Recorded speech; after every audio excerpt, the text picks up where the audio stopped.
I love that we've been in this teaching series Against the Grain, looking at what it looks like to have our primary allegiance be to Jesus, to really be Jesus followers, to follow him and go where he goes. To not have our primary allegiance to be political party, country, company, or even family, but to really let Jesus set the terms, to go against the grain.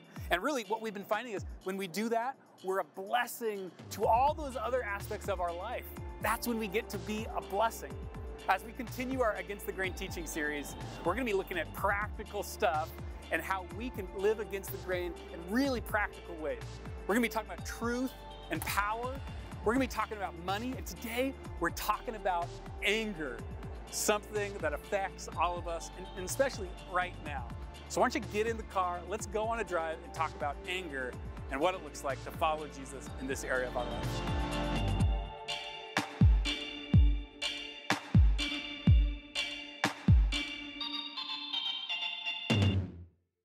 Okay, so the funny thing is, we're talking about anger, and we just drove from Tacoma to Seattle doing this teaching, our first run, and found out that we weren't recording it, there was a technology issue, so I think we're getting a real test case on working through anger.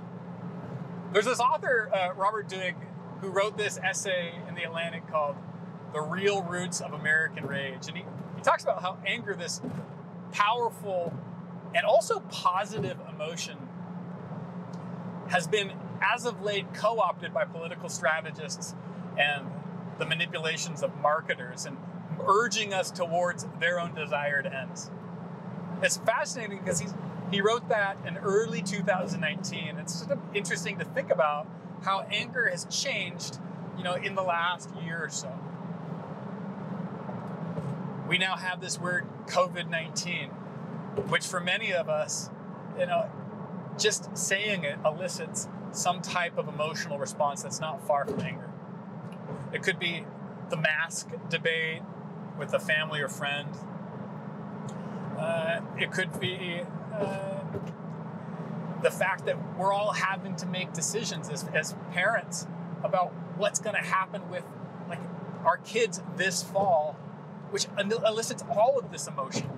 There's the financial pressure, the real health risks, anxieties, and stressors, the limited social interaction, and all of this affects us, often bubbles up as anger. And that's not even touching the real and vital cries for justice and equity for Black lives, which is often surfaced, understandably, as anger, because it's a voice often and for a long time that has gone unheard. Anger is like this cultural phenomenon we can't escape right now. But the fact of the matter is, even as it's inescapable, or at least it feels like it is oftentimes, it affects us physiologically. Anger leaves a mark on your body. I heard recently from a counselor that bouts of anger, intense anger, affect us the way a cup of coffee would, with our brain and body chemistry. You imagine constantly drinking coffee. It's not good for you, even though many of us do. It's like going at 5,000 RPMs for a long period of time. Our body can't handle that. And so many studies show it's chronic headaches, fatigue, abdominal pain, and even strokes and heart attacks are connected to anger. What does it look like for us to find our way and live against the grain, to be followers of Jesus in our anger? Well, Paul gives us a way forward. In Ephesians chapter 4, he says this: in your anger, do not sin. Which I love the first part of that. Paul isn't like this religious do-gooder that's if possibly you might find yourself getting occasionally angry, but you shouldn't. He doesn't say that. He says, in your anger. Paul is realistic. Shows he's a real pastor, a real human. He's not if you get angry, but he's saying, hey, in your anger, I know it's going to happen. In your anger, do not sin. Like, anger is one of those things that, like, we all experience. It's a part of actually being human. I mean, God himself gets angry.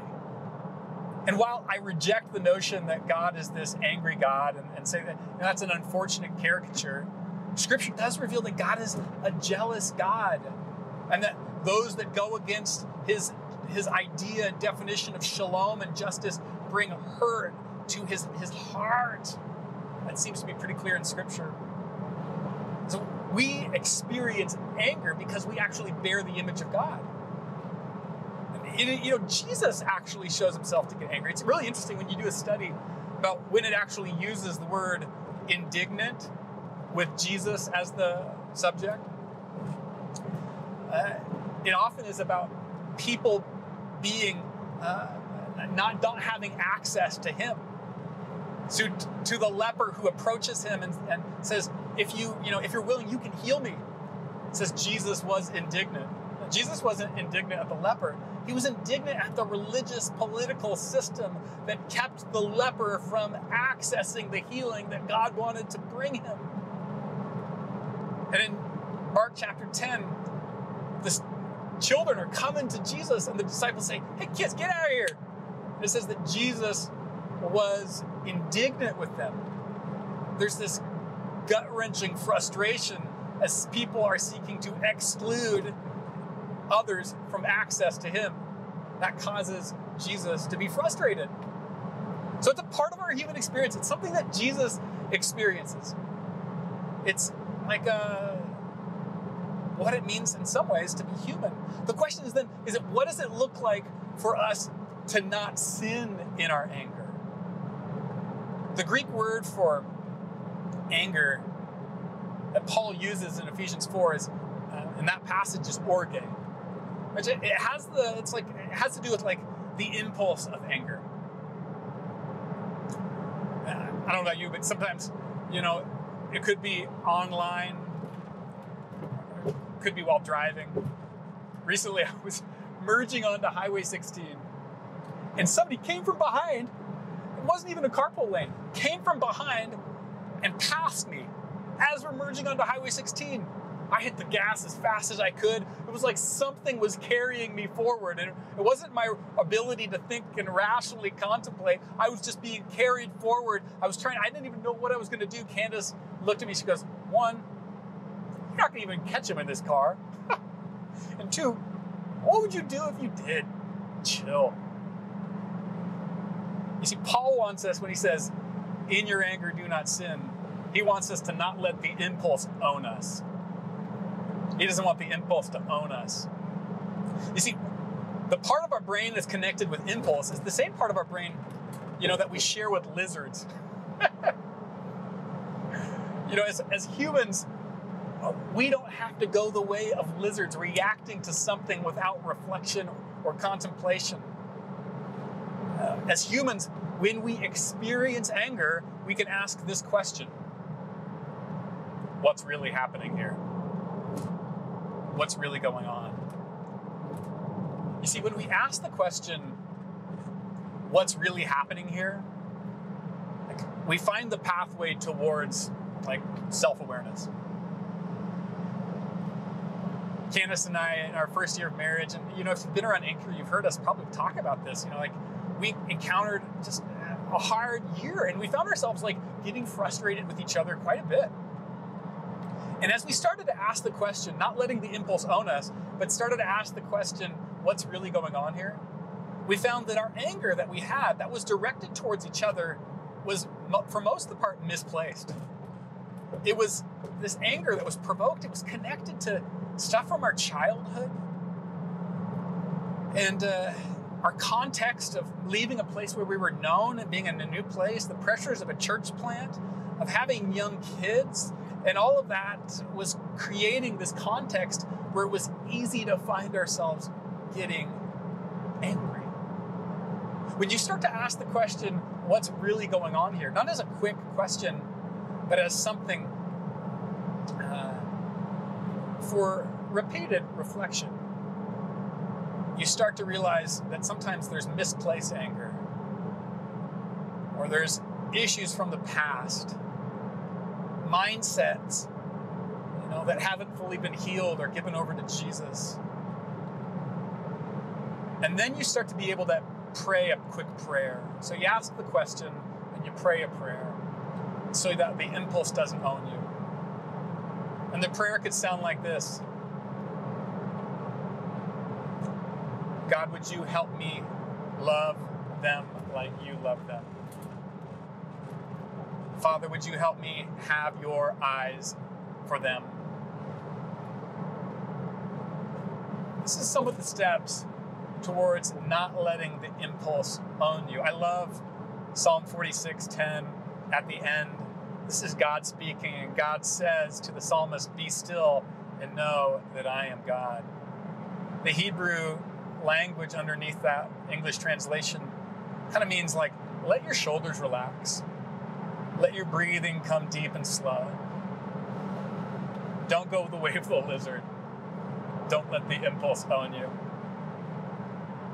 But Paul goes on and he says, not only does he not want the impulse to own you,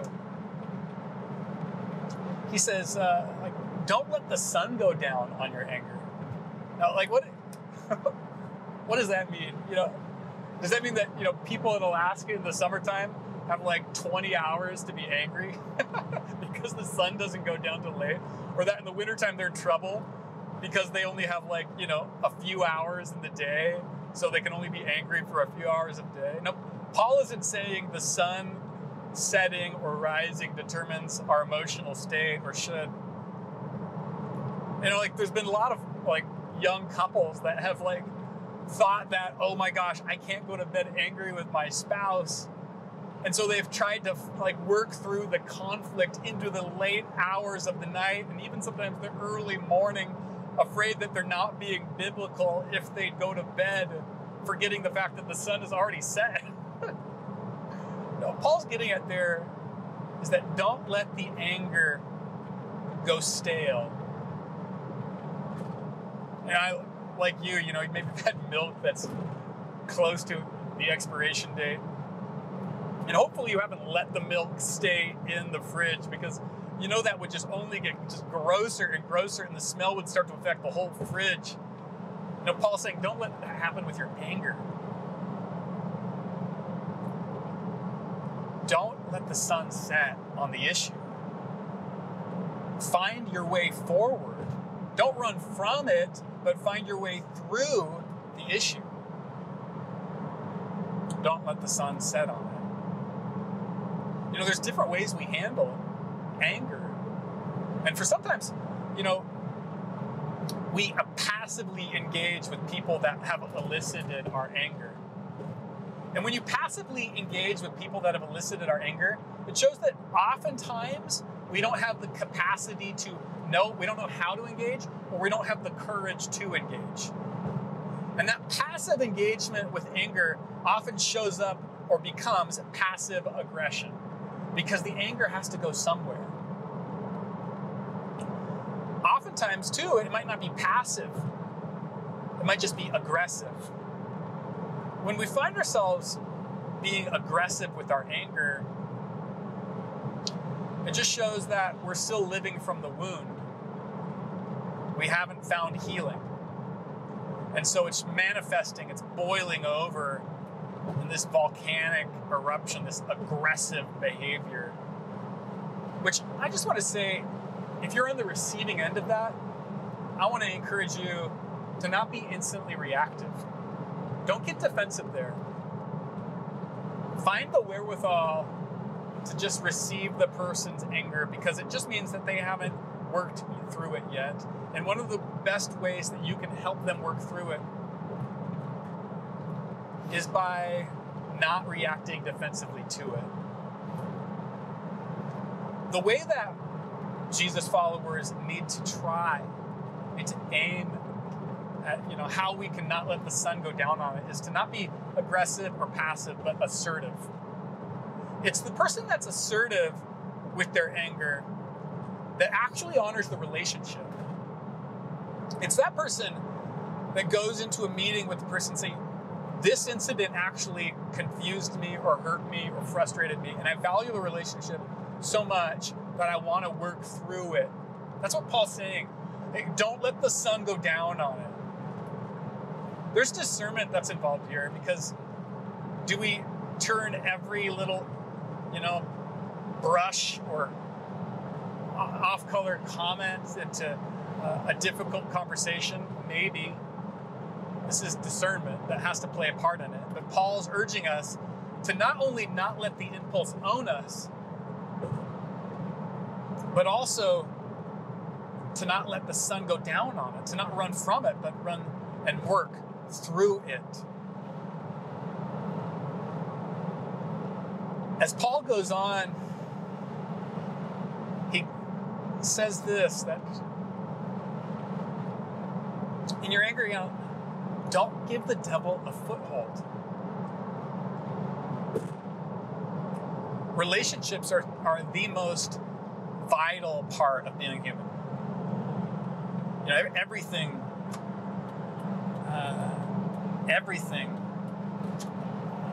that is good in our world or harmful comes through relationships. It's the most powerful part, an aspect of being a human. And because of that, the enemy wants to turn relationships from a creative, beautiful, life-giving, peace-offering, healthy thing in your life to something that's harmful and painful.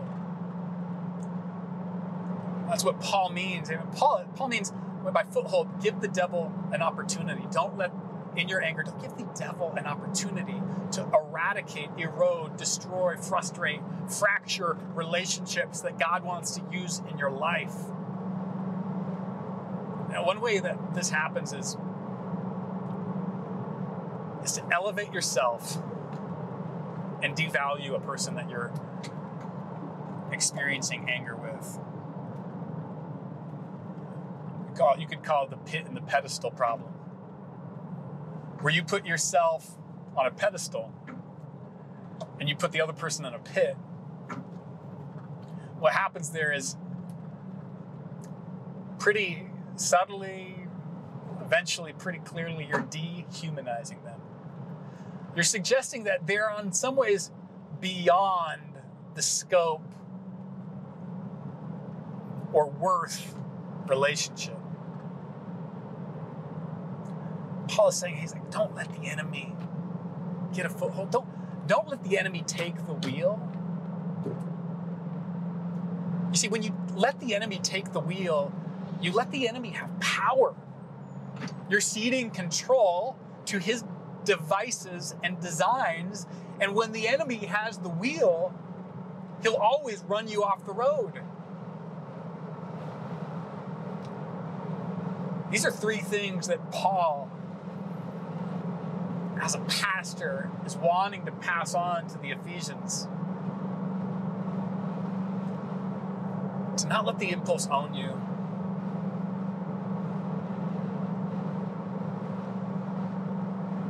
To not run from anger, but to work through it. And to not let the enemy take the wheel. This anger stuff, it surfaces everywhere, from a Facebook comment from a family member or friend that says something frustrating, to the road like we're on right now, the problems with technology, the issues with COVID-19 and everything that is implied therein, the journey of appreciating and joining the cries for justice and working through your own implicity in the problem. Anger's all around there. So it's important that we figure out what it looks like to be an against the grain people. And so Paul offers us some practices.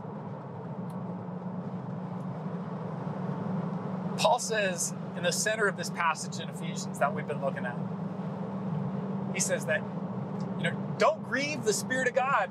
which is kind of cool.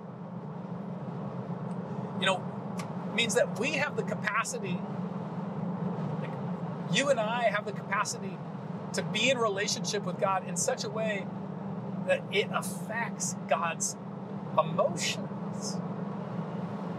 He says, don't grieve the Spirit of God, but recognize like that you have been sealed by the Spirit for the day of redemption. I love the idea that Paul is working with here, because in the ancient world, a king or a notable figure would melt wax on a significant piece of information and put his signet ring on the wax, signing it with his seal, knowing that it was protected, it was coming from him, and it was protected until it reached its final destination. Paul is saying that about us. So that means that to fight the temptation to do anger the wrong way, we have to appreciate the security of being sealed with the Spirit. We have to embrace the security of being sealed. You know, like a lot of anger, it comes from these underlying anxieties. You know, will I have enough? What do they think of me? I feel cut off. I feel not heard, which are all really real things that come from really real needs. But when you have the security of being sealed, you know that at a very core level, even though while all of that stuff is vital and important to our just well-being, at a very core level, you have something that the world cannot take away from you. You have something that is sealed. You've been sealed with a power that is stronger than the world, and the world may come at your relationships, it might come at your reputation, it might come at your resources, but it won't steal the fact that you are God's and you're sealed with the Spirit. Meaning that you can walk in any workplace, any environment with a level of confidence that the world can't take away from you, so that the temptation to do anger the wrong way becomes less of a temptation, because what the world can do to you is limited. They can't steal the confidence that Christ gives you, that the Spirit gives you, that the Father gives you. You don't have to do anger in that way, because you have enough. Wherever you're at, you have enough. You've been sealed by the Master, by the King. Take a deep breath on that. Be aware of that. Come to know that. This is essential on doing anger from an against the grain way. The next way, the next practice of a Jesus follower going against the grain in the areas of anger is to be a forgiven forgiver. At the end of this passage, Paul says this to the Ephesians, and by extension to us. He says, forgive one another as Christ has forgiven you. When you think about like how Christ has forgiven us, the Bible uses some pretty intense words to describe us apart from God, that we were rebels, objects of wrath, that we were running our own way apart from God. But God did not see fit to just remain on the pedestal of heaven, but entered into the pit to restore and rehumanize us through his work on the cross and through the tomb, the empowering of the Spirit. Like, you've been forgiven. Apart from Christ, you didn't have the capacity to bring reconciliation with a holy God. And Paul says, as you reflect on that, as you become aware of that, as you set your mind on that, then you have the power to forgive those that it would be impossible from the worldly perspective to forgive. Then you can practice forgiveness. This doesn't mean forgetting. It doesn't mean forgetting that how somebody may have harmed you. It Doesn't mean dropping the boundaries where the boundaries still need to be up. This doesn't mean entering into a toxic relationship. It means forgiving. You know, it means releasing the captive that ends up becoming, you realize, was yourself all along. To forgive means you're not letting that tension have control or sway over you. And you're also, yes, opening up the potential for relationship with the person in the future. We find the ability to practice forgiveness and to work through anger when we take note and contemplate the cross and contemplate Christ and what he did on the cross for our sake. What we're really talking about here with being sealed, appreciating the security of being sealed by the Spirit, and also being a forgiven forgiver, is not just looking more like Jesus as an application to our surface, but really on a heart level being and becoming more like Jesus, the one we follow. I read a story recently of a family that was moving away, and as they're loading up their U-Haul, a neighbor comes over that had always kind of disengaged from relationship with the family and came up and said this to the father: as I've looked at your family and how you've invited neighbors into relationship, as you've loved people in this neighborhood, now I haven't even believed in God for 14 years, but as I've looked at you guys, God comes to mind. Anchor, that's what I want for my life. That's what I want for you. I want God to come to mind when people look at your life. I want the identity, strength, and compassion, the forgiveness, the courage that are inexplicable except for the person of Jesus, the empowerment of the Spirit, to come to mind when people see you. To do this, it means embracing the against the grain practices and turning away from the ways of the world. It means being and appreciating the security of being sealed and being a forgiven forgiver. That's what we're looking at here, actually, as we move into communion. You know, Jesus says in the Gospels that if anyone is going to go to the temple to offer sacrifice, but hasn't made things right with that person that you know that things are still, make things right before you go to the temple. The application is for us is right now as we go into communion.